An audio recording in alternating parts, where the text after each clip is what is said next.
రాజన్న సిరిసిల్ల జిల్లా సోమవారం ఐడిఓసి కార్యాలయం సమావేశ మందిరంలో నిర్వహిస్తున్న జనహిత ప్రజావాణి కార్యక్రమంలో జిల్లాలోని వివిధ ప్రాంతాల నుండి వచ్చిన ప్రజల నుండి సమస్యల దరఖాస్తులు స్వీకరిస్తున్న జిల్లా కలెక్టర్ సందీప్ కుమార్ తక్షణ పరిష్కారానికి చర్యలు చేపట్టాలని అధికారులను ఆదేశించిన కలెక్టర్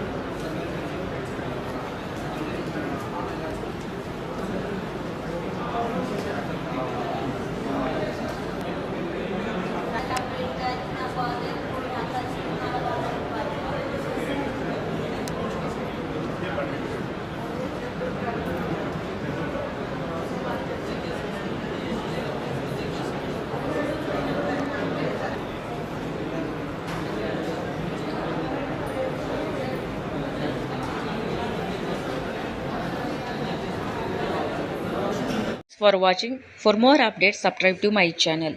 చూస్తూనే ఉండండి మరెన్నో అప్డేట్ కోసం ASN24 టీవీ న్యూస్. చేయండి, కామెంట్ చేయండి, సబ్స్క్రైబ్ చేయండి. Thank you.